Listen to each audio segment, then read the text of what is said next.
ನನ್ನ ಮಗನಿಗೆ ಇವಾಗ 6 ಮಂತ್ ಕಂಪ್ಲೀಟ್ ಆಗಿ 7 ಮಂತ್ ರನ್ನಿಂಗ್ ನಡೀತಾ ಇದೆ. ಸೊ ಹಾಗಾಗಿ ಅನ್ನಪ್ರಾಸನ ಫಂಕ್ಷನ್ ಮಾಡೋಣ ಮಾಡಿದ್ವಿ. ಹಾಗೆ ವಸ್ತುಗಳನ್ನ ಇಟ್ಟು ಟಚ್ ಮಾಡಿಸೋಣ ಅಂತ ಟ್ರೈ ಮಾಡಿದ್ವಿ. ಅವರು ಫಸ್ಟ್ ಫುಡ್ನ ಟಚ್ ಮಾಡಿದ್ರು. ಸೊ ಎಲ್ಲರೂ ಖುಷಿಪಟ್ಬಿಟ್ವಿ. I am so happy. ತುಂಬ ಎಂಜಾಯ್ ಮಾಡ್ಕೊಂಡು ಅವರು ಬರ್ತಾಯಿದ್ರು. ಮನೆಯವ್ರು ಎಲ್ಲರೂ ಕೂಡ ತುಂಬ ಎಂಜಾಯ್ ಮಾಡ್ತಾಯಿದ್ವಿ. ಅವ್ರಿಗೆ ತುಂಬ ಎಂಕರೇಜ್ ಮಾಡ್ತಾಯಿದ್ವಿ. ನನ್ನ ಮಗನಿಗೆ ಇವಾಗ 6 ಮಂತ್ ಕಂಪ್ಲೀಟ್ ಆಗಿ 7 ಮಂತ್ ರನ್ನಿಂಗ್ ನಡೀತಾ ಇದೆ. ಸೊ ಈಗ ಫುಡ್ ಸ್ಟಾರ್ಟ್ ಮಾಡಬೇಕಲ್ಲ, ಅನ್ನಪ್ರಾಸನ ಫಂಕ್ಷನ್ ಮಾಡೋಣ ಅಂದ್ಕೊಂಡ್ವಿ.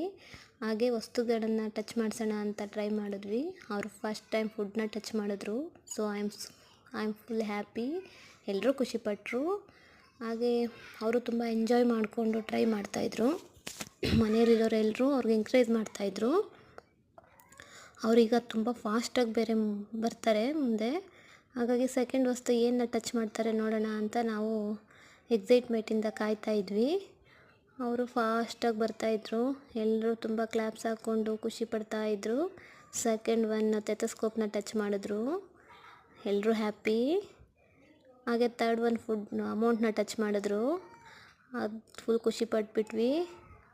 ಬಾಯಲ್ಲಿ ಹಾಕೋತಾಯಿದ್ರು. ಸೊ ಅವರಣ್ಣ ಇಸ್ಕೊಂಡ್ರು. ನಾವು ಕಾರ್ನ ಟಚ್ ಮಾಡ್ತಾರೆ ಅಂದ್ಕೊಂಡ್ವಿ 4th ಐಟಮ್ಸ್. ಬಟ್ ಅವರು ಕಾರ್ನ ಟಚ್ಚೇ ಮಾಡಿಲ್ಲ. ಕಾರ್ನೇ ಮುಟ್ತಾರೆ ಅಂದ್ಕೊಂಡ್ವಿ ಎಲ್ಲರೂ. ಆದರೆ ಅವರು ಫ್ಲ್ಯಾಶ್ ಕಾರ್ಡ್ನ ಟಚ್ ಮಾಡಿಬಿಟ್ರು. ಎಲ್ಲರೂ ಅವ್ರಿಗೆ ಕಾರ್ ಇಷ್ಟನೇ ಇಲ್ಲ ಅಂತ ಮಾತಾಡ್ಕೋತಾಯಿದ್ರು. ಹಾಗೆ ಮತ್ತು ಇನ್ನೇನು ಪಕ್ಕ ಅಂತ ಹೇಳ್ತೀವಲ್ಲ, ಮಣ್ಣನ್ನ ಇಟ್ಟಿದ್ವಿ. ಸೊ ಅದನ್ನು ಟಚ್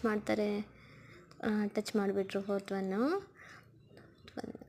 ಇನ್ನು ನೆಕ್ಸ್ಟ್ ಏನು ಮುಟ್ಬೋದು, ಒಡವೆನ ಇಟ್ಟಿದ್ವಿ, ಅದನ್ನು ಮುಟ್ಬೋದೇನೋ ಅಂತ ಅಂದ್ಕೊಂಡ್ವಿ ನಾವು. ಬಟ್ ಅವ್ರ ಪಪ್ಪ ಈ ಕಡೆ ಹೇಳ್ತಾನೆ ಇದ್ದರು. ಬಟ್ ಅವರಿಲ್ಲ, ಹೋಗಿ ಅಣ್ಣನ್ನೇ ಟಚ್ ಮಾಡಿದ್ರು. ಫ್ರೂಟ್ಸ್ನ ತೊಗೊಂಡ್ರು. ಹಾಗೆ